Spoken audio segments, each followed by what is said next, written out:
smug Karen takes my car keys because I can't possibly be the owner. Earns herself a ride in the back seat of one of our county's finest. This is just a throwaway because I don't care to stick around for long. But this incident was so stupid that I can't really help but share the story since my friends keep telling me to. What I find most weird about this is that my car wasn't anything super special. It was just a yellow '09 V6 Chevy Camaro with black stripes.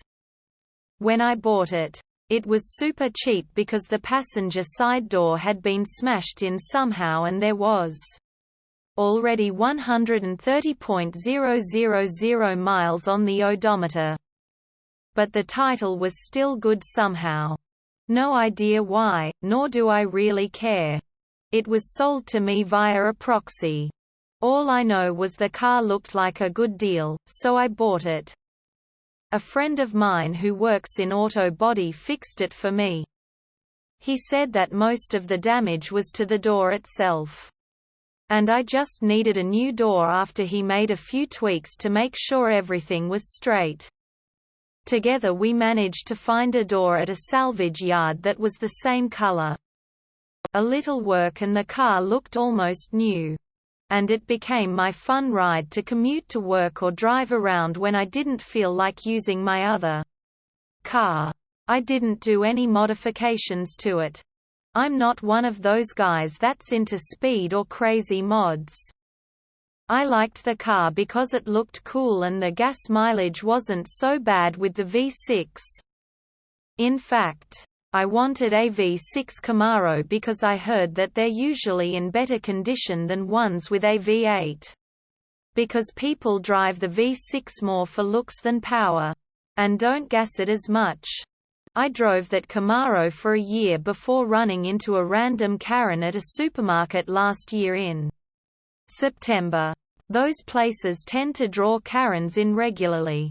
Especially in the state I live in. I've seen many Karens, but was lucky to hardly ever be noticed by them. I was shopping for some stuff to make dinner and was about to head home when I found the Karen with her young son all over my car after exiting the store. I'm guessing the boy was around 4 years old. And his mother was taking pictures of the kid sitting on my hood while the kid kept smiling and gleefully saying, "Bumblebee." Yes, I understand the reference, and I've heard it all before. I don't like people messing with my property, and told the kid to get off. The Karen took one look at me and told me to mind my own business. Now I'm 29 meters, but I have a bit of a baby face. And my casual clothing made me look like a teenager. So I guess to her, I couldn't be someone who'd have anything to do with such a nice car. That's actually a pretty common car. I told the Karen to get off my Camaro. And she bluntly told me there was no way it was my car because I'm too young. I pulled out my keys and hit the alarm button on the remote. That made the alarm start blaring for a second and her kid jumped off while screaming and crying. Because I'd frightened him. But rather than pay attention to her crying child, the Karen came running at me full speed and managed to shove me hard enough that I fell over. The next part is a bit hazy. I got a bump on the head and that crazy bee slurred every word she was screaming at me. She stepped on my arm and pulled the keys from my hand before I really had a chance to react.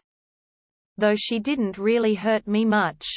She was not a big woman, only around 5'2" or so and a twig, while I'm 6'0" and over 170 pounds. When I got to my feet she was comforting her crying kid and telling him that I was a mean person. I told her to return my keys, but she got hissy and said there was no way the Camaro was mine. I again stated it was, and I would only give her one more chance to return my keys. She didn't. Instead she handed them to her kid, who proceeded to start playing with the buttons on the remote and unlocked the doors. I had enough and got my phone out to call the police. When the Karen saw I was on the phone, she started screaming and charging at me again. Though this time I easily dodged her and she nearly fell on the asphalt and screamed I'd assaulted her. I never even touched her, and said as much out loud. The 911 operator was listening to everything that was going on and I quickly told her where we were. While this insane woman was still screaming at me. And 2 police cars had shown up before long. At this point the Karen had locked herself in my car with her son and started the engine to run the AC. I explained everything to police. And they knocked on the window of my Camaro to get the Karen to open it and give them her side of the story. She claimed the car to be hers. And that I was just some stupid broke-ass teenager that tried to carjack her. Then bragged that she'd taken me down. The officer asked if that meant she'd shoved me over, to which she bluntly said yes. I told the police to look in my glove compartment. In there was my insurance card and a copy of my registration. And they could compare the name on my license. When the Karen heard that, she got out of the car and finally admitted it wasn't hers. But then said there was no way it could be mine. And that she just took the keys from me to find the real owner. That quickly earned her some shiny new bracelets. And she was put screaming into the back of a police car.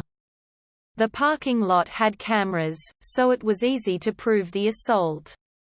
Though I only really got scratches. A bruise on my arm where she'd stepped on it.